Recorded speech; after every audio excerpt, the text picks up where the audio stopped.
He raised the shovel to bury his wife. But just as the dirt was about to fall, a filthy barefoot boy ran from the trees and screamed, "Stop, she's still breathing." Everyone thought she was dead. Even the doctors signed the papers. But what that little boy saw changed everything, and what happened next left a millionaire in tears and the world in shock. The sky hung low over the Grayson estate, heavy with dark clouds that mirrored the mood inside. The gates creaked open just enough to let a black hearse glide silently through. The grand white mansion, known for its opulence and parties, stood. Somber and cold, no music, no laughter. Just silence. Leonard Grayson, 44, once a vibrant man known for his business brilliance and philanthropy, now looked hollow. His finely tailored black suit hung loosely on his once athletic frame, and his eyes carried the weight of unimaginable grief. In the back of the hearse lay the woman he loved, Isabella Grayson, his wife of 15 years, the official cause of death, sudden cardiac arrest. The doctors had tried everything, but she hadn't responded. There were no signs of life. No brain activity. "We're sorry, Mr. Grayson," the chief surgeon had said. "She's gone," but Leonard had not believed it. Even as he nodded in resignation, a part of him refused to accept she was truly dead. They had survived everything: infertility, public scandals, and private breakdowns. Yet now he had to stand alone at her funeral. The burial would be private. That was Leonard's wish. No priests, no eulogies, no photographers. Just him, a shovel, and the marble tomb waiting beneath the weeping willow in the family cemetery. Elsewhere in the same city, life was unkind in a very different way. 6-year-old Yalan wandered barefoot across a rain-dampened street. His hair was matted. His shirt hung from his shoulders in tatters. He clutched a small teddy bear missing an eye, a gift left behind by someone he couldn't remember. He lived where the street met the shadows, finding food in trash cans, sleeping behind dumpsters, and bathing in public fountains. Yalan didn't know his last name. He had no memory of his parents, only scattered visions of screaming and running. People called him stray, trash, filthy little pest. But Yalan saw things others didn't. He noticed flickering lights before storms. He saw sadness in people's eyes even when they smiled. And on that morning, he felt something off in the wind, something urging him toward the graveyard behind the city walls. Leonard stood alone at the open grave. The mahogany casket was perched over the ground, and with shaking hands he gently opened the lid.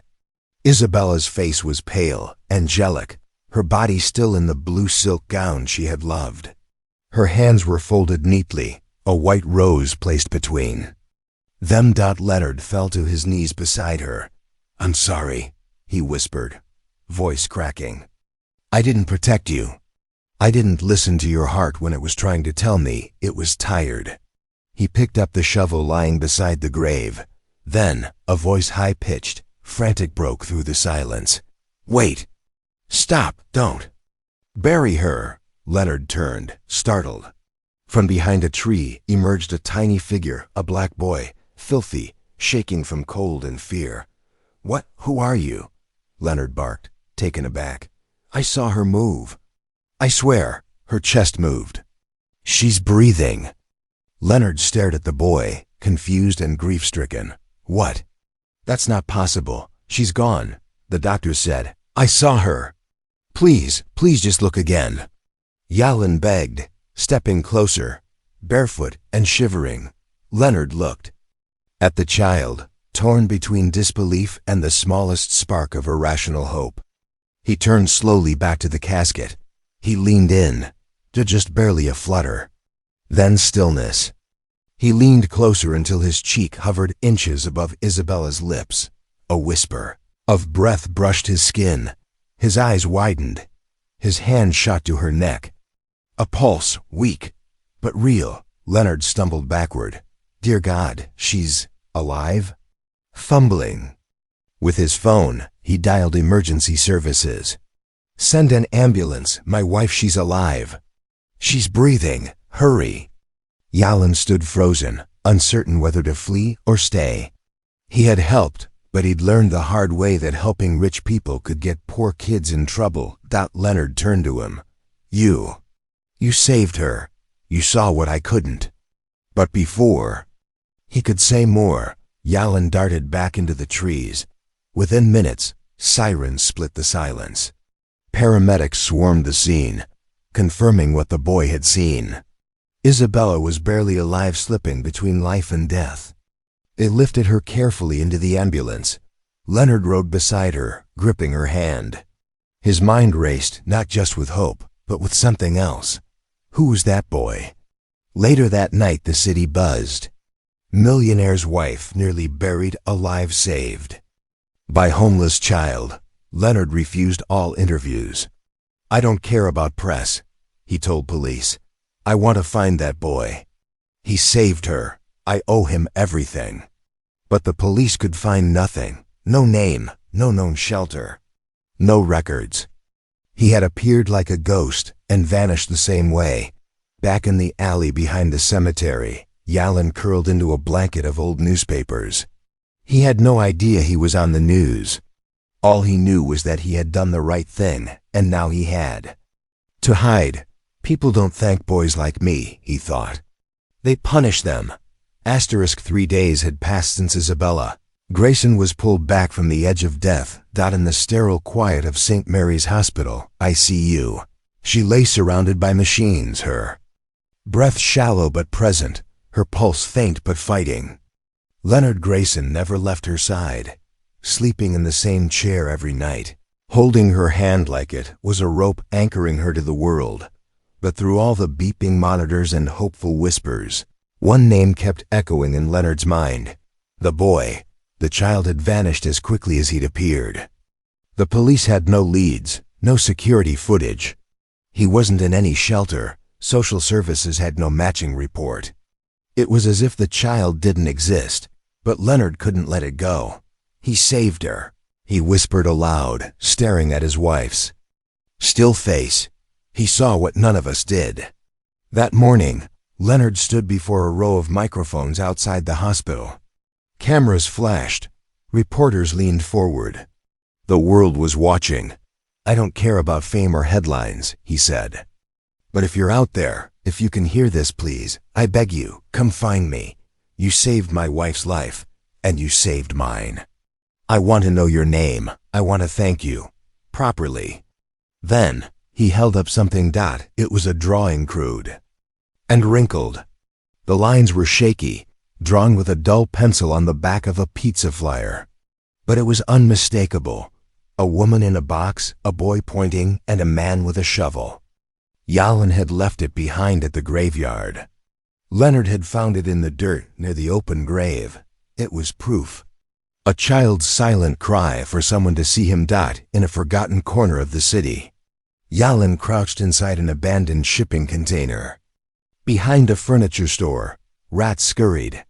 Rain dripped through holes in the rusted ceiling. He held a crust of bread like a treasure, nibbling slowly to make it last. The buzz of voices on an old radio filtered in from a nearby garage. Millionaire begs to find mystery boy who saved wife from being buried alive. Yalan's breath hitched. He pulled the teddy bear from his pocket and held it close. He's looking for me, he whispered, but his joy was brief. The voice in his head returned, sharp and unforgiving. They don't want you. They'll just throw you away again, just like before. He had learned to trust no one. The streets were cruel. Adults lied. Cops ignored him. Shopkeepers cursed at him. Even kids in the shelters had pushed him aside. Yalan wasn't a hero. He was just invisible. Still, his feet moved on their own. That night he crept through alleyways, sticking to shadows. He made his way to the tall gates of the Grayson estate, where news vans lined the street and guards now stood watch. He didn't go in. He didn't knock. But he watched. Every night. Back at the hospital. Isabella's eyes fluttered open for the first time. Leonard jolted awake, clutching her hand. Izzy, can you hear me? Her voice was gravel, barely audible. "You didn't bury me." Tears spilled down Leonard's face. "No, because of a boy, a little boy. He saw your chest move. He stopped me." Isabella blinked slowly, trying to form words. "Where is he?" Leonard's voice cracked. "I don't know. He ran before I could even ask his name." Later that day, Isabella asked for something strange. "Put a table outside the gates," she told Leonard. "Put food, clothes, a blanket, no questions asked. Maybe he's watching." For Yalan, it was the first time in days he'd seen kindness without conditions. That evening, he approached the gate cautiously. The guard stood back. A tray of hot food, a thick hoodie, a note written in gentle cursive, "To the boy who saved. M.E., this is yours. Thank you. Mrs. Grayson." He stared at it for a long time, unsure if it was a trap. Then, hunger and curiosity won. He took the tray, ate silently under the stars. He didn't run this time. The next night, the table had a flashlight, a storybook, a folded blanket. He took that too. On the third night, there was no food. Only a single note. "We'd love to meet you. Just once, you don't have to stay. Just let us thank you. We'll wait every night at 8. If you come, we'll leave the porch light on." Yalan didn't show up that night, or the next, but on the 5th night, as Leonard and Isabella stood quietly on the porch, the light glowing behind them, a small shadow stepped out from the trees, barefoot, shivering, but with his head held high. Leonard's breath caught. "It's him." Isabella slowly stepped forward, still weak, but glowing with gratitude. Jlen froze, eyes darting, unsure if he should run. But Isabella knelt, arms open. "You saved me," she said softly. "You don't have to be afraid." He didn't move. Not yet, but something shifted. Something softened. He took one shaky step forward, and another, and then he was in her arms. The cold city didn't feel so cold anymore. The first hug Yalan ever remembered receiving didn't come from someone with his skin or blood. It came from a woman who had just escaped the grave. Isabella held him tightly, her arms trembling not from weakness, but from emotion. Leonard watched from a step above, his chest tight, throat thick. It wasn't just a hug, it was a moment that stitched something broken back together. "Would you like to come inside?" Isabella whispered. "Just for a little while. Just to get warm." Yalan looked up at her, wide-eyed, his voice barely audible. "Just for a little while?" Leonard knelt beside them. "Only if you want to." The porch lights glowed like beacons as they guided the boy into the mansion. The house that once echoed with silence now had a sound it hadn't known in years.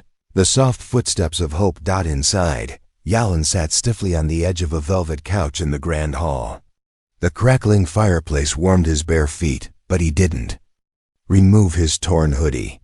His eyes darted between the marble floor, golden chandelier, and the family portraits above the mantel, portraits with no children. Leonard placed a plate of spaghetti in front of him. Yalan stared at it, not with suspicion, but disbelief. "You don't have to eat if you don't want to," Leonard said gently. "But it's yours." Yalan didn't say a word. He just picked up the fork and devoured every bite like it might vanish. Isabella smiled softly. Do you have a name, sweetheart?" He hesitated. "Yalan." "That's a strong name," she said. The boy looked up. "Nobody ever told me that before." Days turned into a week. Leonard arranged a checkup. Yalan's weight was far below normal. His feet were bruised. He had a cracked rib from sleeping in a drainage pipe during a storm. The doctor's report was grim, but when asked about shelter or past addresses, Yalan had nothing, no records, no birth certificate, no next of kin. He had grown up in the city's blind spots, invisible to the system. Leonard had seen 100 boardrooms, faced down billion-dollar lawsuits, but nothing had shaken him like hearing, "This child legally doesn't exist." Isabella Resting more each day, refused to let it stay that way. He risked his life for mine, she told Leonard one evening. Now it's our turn. That night, Leonard made a decision. He didn't just want to thank the boy. He wanted to raise him. Yalin wasn't ready for it. Not yet. Trust wasn't something easily earned on the streets. He flinched when the doorbell rang. He hoarded bread under his bed, just in case. He spoke in whispers and still looked over his shoulder when someone called his name. But slowly, the walls began to crumble. Leonard took him to buy new clothes, but Yalin asked to keep the old ones. These are the only things I had when I was me, he explained. Isabella taught him how to read again. They started with fairy tales. Yalin cried the first time he read Pinocchio, especially the part where the puppet became real. He asked Isabella quietly, "Do you think people like me can become real too?" She squeezed his hand and said, "You already are." One afternoon, while Yalin helped Isabella water the garden, he asked the question Leonard had feared. Why were you going to bury her if she wasn't really gone? Isabella looked at Leonard. Surprised. Leonard knelt beside Yalin, honest but careful. The doctors checked her heart, her brain, everything. They all said she was gone, Yalin. I couldn't accept it, but I believed them. Yalin looked down at his shoes. I didn't. I just knew. Leonard gently placed a hand on the boy's shoulder. That's why you're here now, because you believed even when I couldn't. Yalin looked up with glistening eyes. Will you still want me when she gets better? Leonard pulled him close, his voice cracking. Son, we didn't bring you here because she was sick. We brought you here because you saved our lives. In more ways than one, the media found out. Of course they did. Street boy saves millionaire's wife, now adopted by the family he saved. Cameras lined the gates. Bloggers speculated on the boy's origin. Photos of Yalin's tear-streaked hug with Isabella went viral. Offers came pouring, interviews, books, even movie deals. Leonard rejected every single one. This isn't a story, he told reporters. It's our life. And he's not your headline. But behind the scenes, Leonard had hired a legal team. The adoption process was complicated. There were no papers, no proof of Yalin's birth, not even a hospital record. But Leonard didn't give up. He even found a retired private investigator to trace back every photo, every sighting of homeless children in the city archives. They found a faded photograph, a missing persons report from 6 years ago, a baby taken from a fire, his name, Yalin Pierce. His mother had died in that fire. No one had known the baby survived. When Isabella heard the news, she dropped to her knees and sobbed. Now he's found, she whispered. Now he's truly found. Yalin stood beside her, unsure what it meant. But for the first time, he felt like he had a story, a real one. Not one written on the back of trash, but one spoken by people who cared. That night, he asked to sleep in the room next to Leonard and Isabella's. He didn't want to be alone. Not anymore. Asterisk. The courtroom was silent, filled with a kind of stillness that only comes before a life changes forever.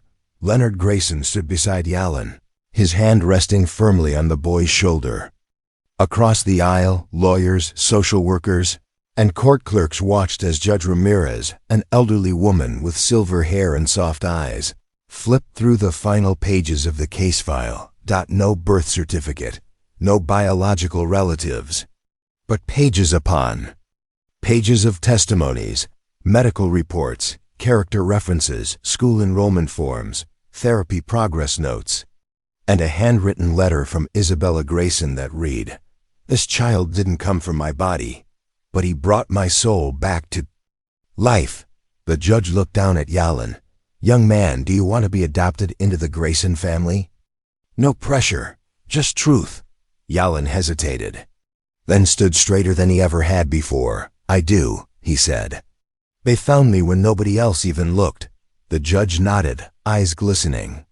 "Then it is my honor to declare, from this moment forward, your name is Yalin Grayson." Applause broke out, not from the courtroom, but in the hearts of those watching from a window. The nurses, the hospital staff. The janitor once gave Yalan a sandwich when he was just a shadow in the hallway. He wasn't a shadow anymore.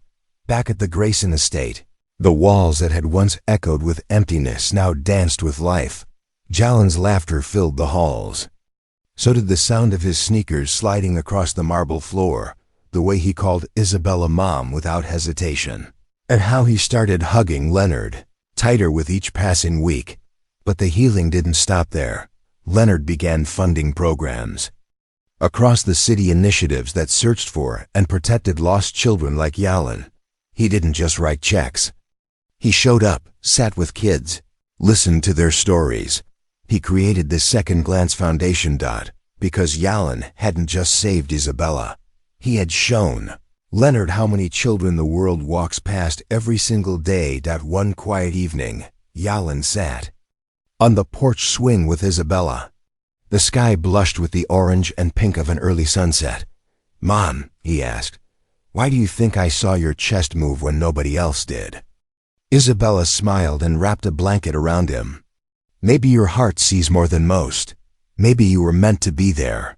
Yalan stared into the horizon. "It's weird. Sometimes I think about all the nights I spent alone, cold, hungry.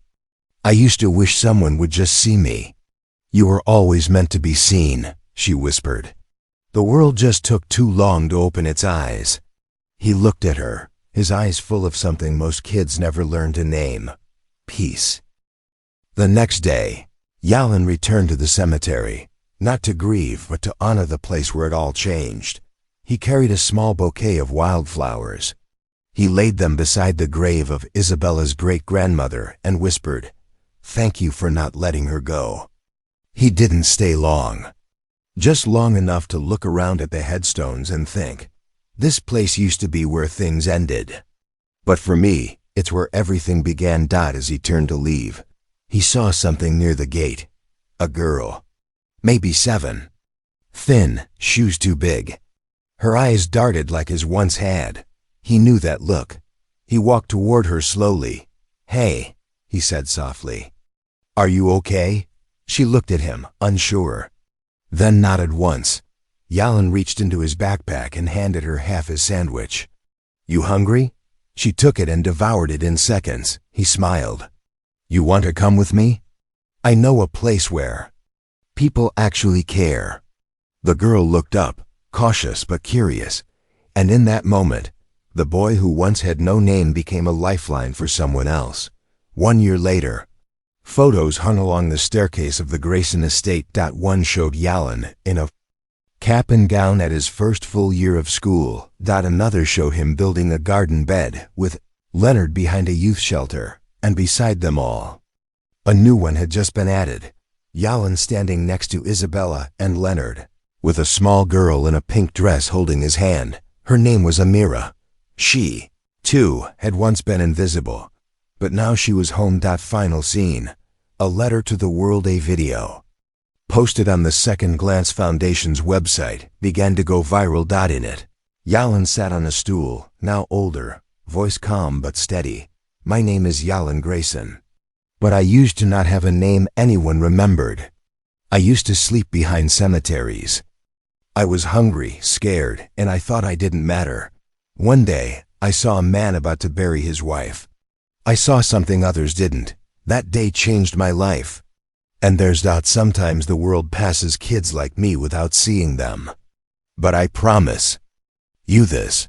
If you look twice, you'll find angels wearing rags, heroes with no shoes, and children with stories that will break your heart and put it back together.